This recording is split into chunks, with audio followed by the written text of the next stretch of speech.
Agora sim, 10 horas e 46 minutos, o assunto é política dentro da nossa programação. Para ajudar a refletir sobre o momento atual, aqui por que passa o país, o jornalista Ricardo Rodrigues já virou aqui nosso convidado, né, colaborando também com a Jovem Pan News, ajudando os nossos ouvintes a entender esse momento atual. Não está sendo fácil, até porque cada semana, né, são novas informações, a dinâmica é muito grande. Na semana passada, estávamos analisando o que seria o pós-impeachment, né, pelo menos após a Câmara ter encaminhado aí o processo para o Senado, e hoje, Ricardo, nascerá no Senado a comissão especial que, assim como na Câmara, irá analisar a defesa, a acusação e dar prosseguimento ao processo de impeachment. Com um detalhe, no Senado é definitivo.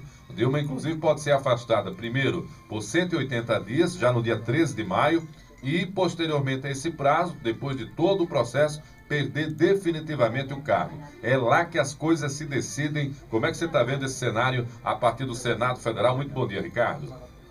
Primeiramente, bom dia, Marcos Rodrigues, bom dia aos ouvintes da Jovem Pan aqui de Alagoas. Realmente é um processo que traz uma expectativa muito grande para o povo brasileiro, porque diz respeito ao nosso dia a dia, né? Praticamente o país está parado, né? Muitos projetos que poderiam estar tramitando no Congresso e na Câmara estão paralisados. Discussões importantes sobre os problemas do país, né? De infraestrutura, de saúde, de educação, também estão praticamente sob estados, né? Para poder se decidir essa questão do impeachment, que começou com a denúncia, né, passou pela Câmara dos Deputados, né, na semana passada, e essa semana já chega ao Senado, né, já com essa expectativa da votação para a criação da comissão que irá dizer se o processo prossegue, que chegou da Câmara, se ele prossegue ou não no Senado. E para prosseguir é preciso maioria simples de voto, né, na comissão, né? E essa comissão também está sendo articulada, né, sob a presidência do presidente do Senado, né, o senador Renan Calheiros, aqui do PMDB de Alagoas, né? Já tem um presidente que foi convidado, indicado pelas lideranças do partido, e já foi praticamente aceito, que é o senador Raimundo Lira da Paraíba. PMDB da Paraíba, PMDB da Paraíba, e agora está se discutindo quem vai ser o relator dessa comissão, que ainda vai ser criada, né? Na verdade, hoje à tarde a criação dessa comissão. O PSDB já indicou o ex-governador, né, Antônio Anastasia. Antônio Anastasia, e Minas Gerais. E está sendo contestado pelos governistas, né? Pelos governistas, porque eles querem alguém que seja de um partido que não esteja diretamente interessado no processo, né? Interessado na linha de frente da oposição. E como o senador mineiro, ele é uma espécie de braço direito do Aécio Neves no Senado, né? Ele é muito ligado ao Aécio, é de Minas, enfim, foi governador de Minas, depois do Aécio, foi vice dele também. Então é um cara que está sendo assim contestado pelos governistas, porque eles querem alguém que não esteja assim diretamente ligado à denúncia do impeachment propriamente dito. Então, estão vendo outros nomes, estão sendo soldados para ver se substitui ou se vai ser esse mesmo, né? Mas se for pela votação, Marcos Rodrigues, o PSDB consegue emplacar, porque a oposição ao governo Dilma tem maioria no Senado. Já se declarou, né? Os partidos já se declararam. Diante dessa posição que deve marcar a comissão, que é a comissão especial que fará essa análise, o que é que o cenário de futuro lhe apresenta, Ricardo? A Dilma realmente tem uma situação difícil no Senado também para tentar escapar da cassação? Tem, muito difícil mesmo, porque, como eu estava lhe falando antes aqui em off, né? O Senado é considerado a Câmara Alta. Ela é a parte da representatividade dos estados, onde o peso, estado por estado, é igual. Por exemplo, o número de senadores de São Paulo, que é um estado muito maior do que Alagoas, é igual ao número de senadores de Alagoas. São 3 por São Paulo, 3 por Alagoas. Entendeu? Já na Câmara, cada estado tem sua bancada, tem o número de deputados de acordo com a população, de acordo com os eleitores. É uma proporcionalidade. Então, a proporcionalidade na Câmara, ela é muito mais representativa por isso, entendeu? Então, a primeira votação na Câmara, quando passa pela Câmara, fica muito difícil essa decisão ser modificada no Senado, dado esse peso da representatividade, entendeu? E, de certa forma, a Câmara também, o peso dos estados na Câmara, ela está referendada também no Senado.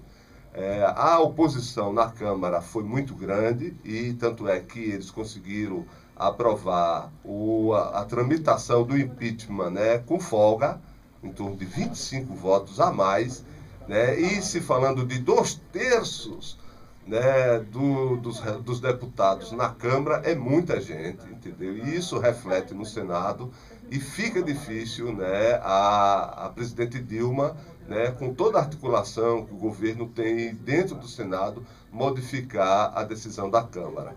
Ricardo, uma coisa que eu tenho notado, né, quando focamos para o Senado, você já reconhece, o clima não é fácil. A oposição já aglomera um número de votos, pelo menos na comissão, que já garante que ele terá prosseguimento. Então, a agonia da presidente, né, em relação ao mandato vai ser adiada. Nesse intervalo, a Dilma foi a Nova York, né, mantendo uma tradição desde 1947, quando o Brasil passou a ser o país que abre com um discurso, né, exatamente as reuniões da ONU, as reuniões internacionais da ONU. A Dilma foi em nome dessa tradição.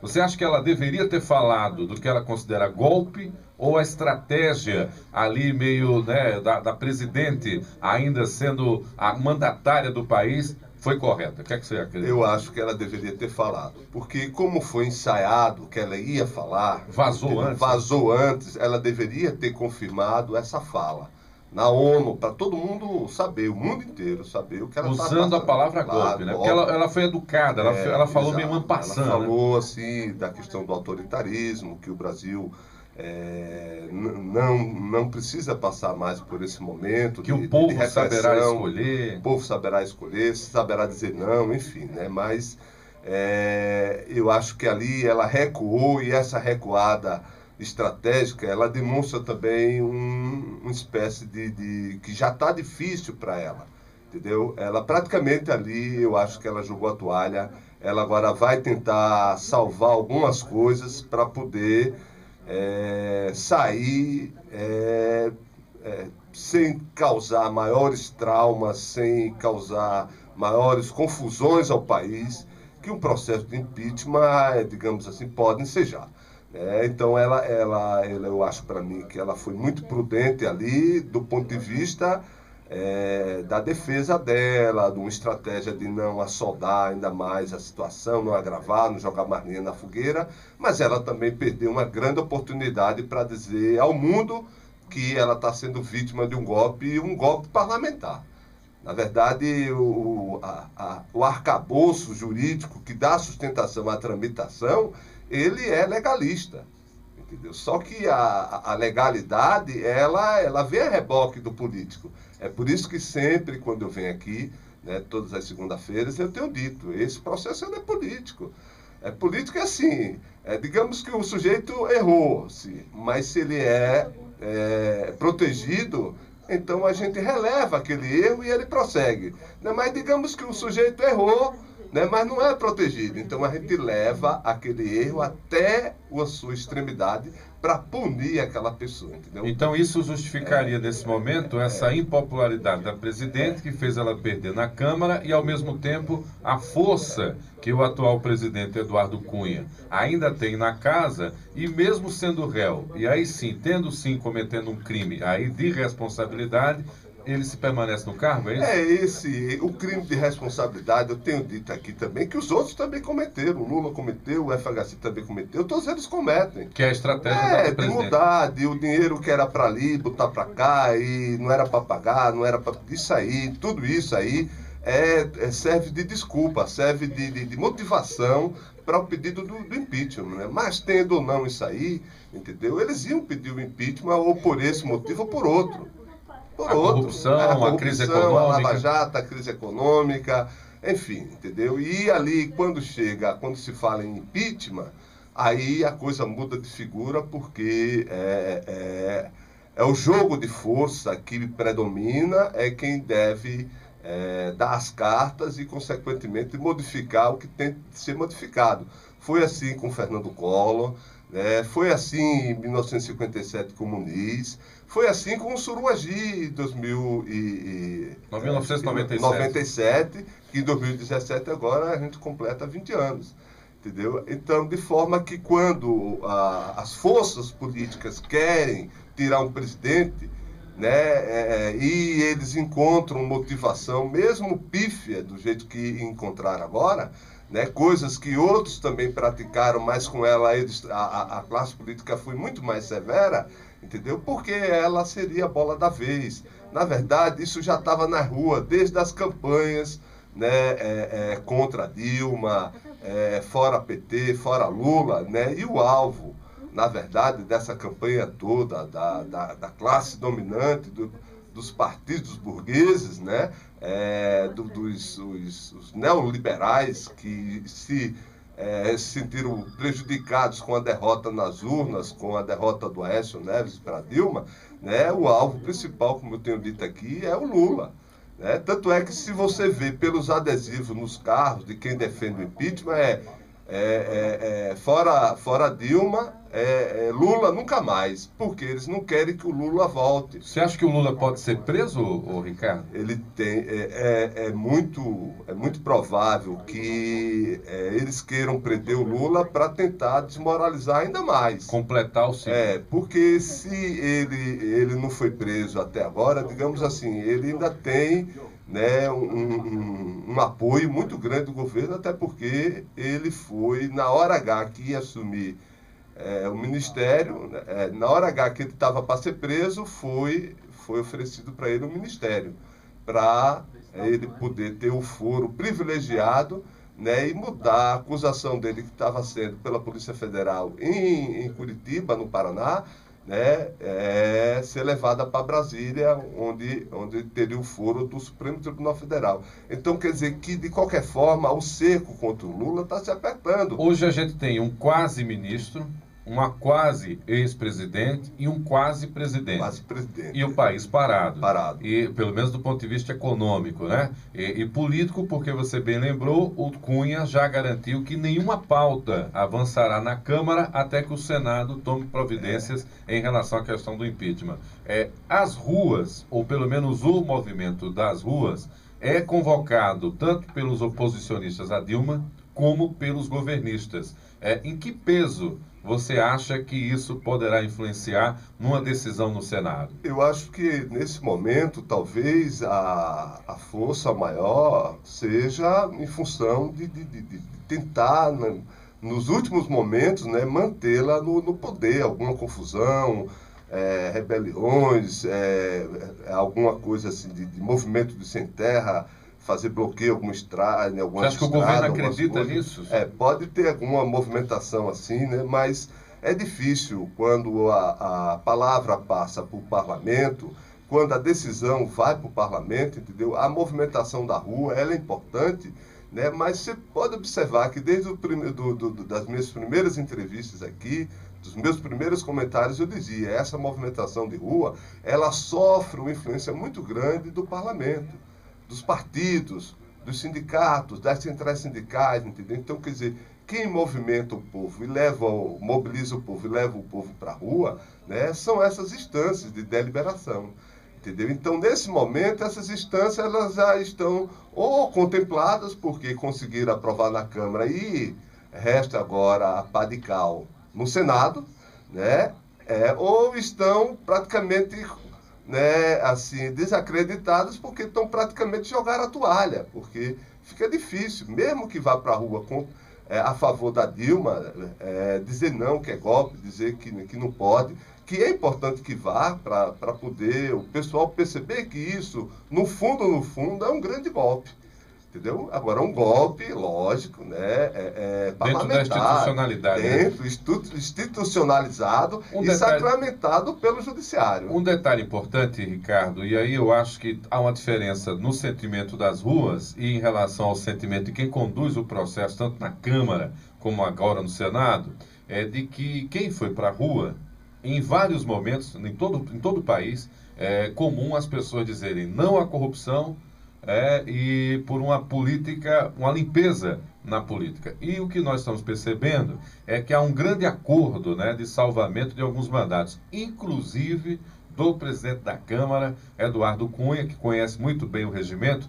Basta ver que na mesma semana em que a Comissão de Ética estava querendo ouvir o Fernando Baiano, que é o operador do esquema, né, de corrupção para o PMDB, ele negou a passagem do Fernando Baiano de Curitiba para Brasília e, ao mesmo tempo, mandou 2 parlamentares para vigiar o discurso da Dilma em Nova York. Na ONU. Na ONU, né? O presidente Eduardo Cunha fez essa manobra. Por meio do vice-presidente da Câmara, ele agora retira a possibilidade da Comissão de Ética usar as provas da Operação Lava Jato contra o processo contra ele. Então, quer dizer, há um grande esquema para tentar salvar o seu mandato. Você acha que o povo vai entender isso, que foi utilizado para um processo que acreditava que estaria contribuindo para a mudança e mais uma vez vai ser enganado? É difícil de entender, até porque já está sacramentado que ele, né, se beneficiou de dinheiro da corrupção pela quantia de dinheiro que ele tem fora do país, né, em várias contas, ou em nome dele, ou em nome da esposa, ou em nome da filha, ou em nome de empresa de fachadas, offshore, né, enfim. Ele, na sessão que teve histórica, onde os parlamentares iam decidir se tinham ou não o prosseguimento do impeachment, né, vários deputados o acusaram de ladrão, ele foi chamado de ladrão, de gangster, de tudo, entendeu? Ele, perante a justiça e a população, ele está praticamente desmoralizado. Eu falo desmoralizado porque desmoralizado é quando o sujeito tinha moral e perdeu. Ele perdeu exatamente por isso, porque ele perdeu, ele agrediu o foro do parlamentar, que a ética parlamentar, que é a questão de declarar a movimentação financeira, como você recebe o dinheiro, onde é que você coloca, o que é que você investe, tudo isso.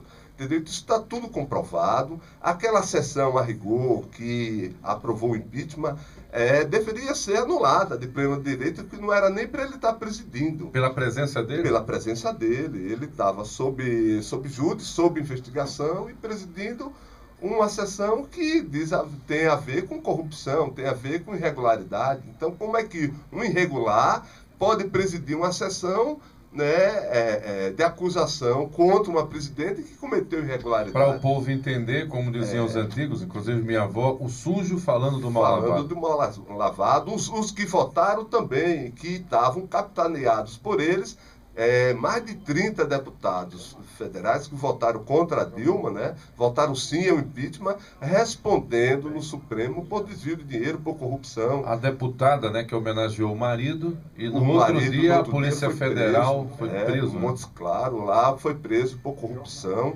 né, desvio de dinheiro da saúde pública do município onde ele é prefeito, isso comprovado. Ele estava beneficiando o hospital dele, da família dele, em detrimento dos hospitais públicos. Então, isso tudo é muito sério e isso prejudica demais a população, porque o país todo está, digamos assim, paralisado e dividido, né, diante de uma situação de impeachment, e quanto isso a gente precisa de políticas públicas para combater aí a corrupção, para trazer mais saúde, mais educação, mais obras. As obras estão paralisadas. Esse é um detalhe importante. A duplicação aqui da L101, que começou no governo do Lula, passou pelo primeiro governo da Dilma e agora já está no segundo governo da Dilma e não concluiu, provoca esses acidentes como aconteceu agora ali perto da entrada de Paulo Jacinto e Joaquim Gomes. aqui na BR-101, aqui do trecho de Alagoas, que como não foi duplicado, as pessoas continuam morrendo nas estradas. Você está falando disso e eu queria, nesse contexto, né, para caminhar, para a gente fechar o nosso raciocínio, como é que fica Alagoas, considerando que, sob a influência do senador Renan Calheiros, José Renan Calheiros, presidente do Senado, muitos ministros vieram a Alagoas para exatamente apoiar o governo do seu filho, José Renan Filho, fizeram promessas, dinheiro teria sido empenhado, ou teria garantia de empenho. Primeiro teve o contingenciamento e agora a possibilidade do governo estar sendo desmanchado e um novo governo ser formado. É prejudicial para Alagoas, caso o Temer assuma, ou o Renan terá habilidade para tentar garantir esse espaço até de governabilidade para o filho? Não, eu acho que não, sabe? Não vai ser prejudicial para Alagoas, até porque o vice-presidente é do PMDB, o governador aqui, o Renan Filho, é do PMDB, o presidente do Senado, o senador Renan, é do partido, é do PMDB, né? E a posição dele, até então, tem sido muito equilibrada, né? Diga-se de passagem que, diferentemente do presidente da Câmara, né, que tomou desde o começo posições assaltadas, desastrosas, espalhafatosas, né?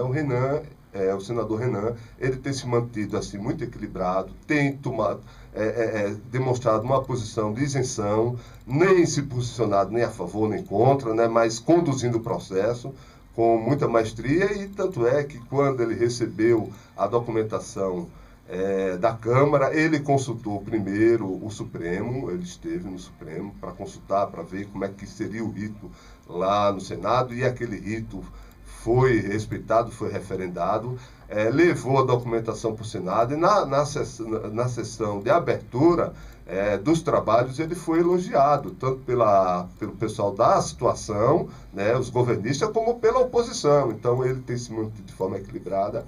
É lógico que o Michel Temer, assumindo o comando do governo no lugar da Dilma, vai formar um governo, um ministério à la Temer, né, com a ala do PMDB do Sul e do Sudeste muito mais forte do que do Nordeste, né, mas os estados do Nordeste ele tem uma representatividade muito grande, muito forte dentro da Câmara e do Senado. O Michel vai precisar dessa base para poder governar, entendeu? Senão ele não tem aprovado os projetos dele, e vai precisar muito, muito mesmo do senador Renan no Senado, e consequentemente o senador vai precisar do Michel para trazer para Alagoas os projetos que estavam em andamento, que foram agora, né, naufragados por conta, né, desse processo que a Dilma enfrenta e a possibilidade dela ser afastada do governo, né?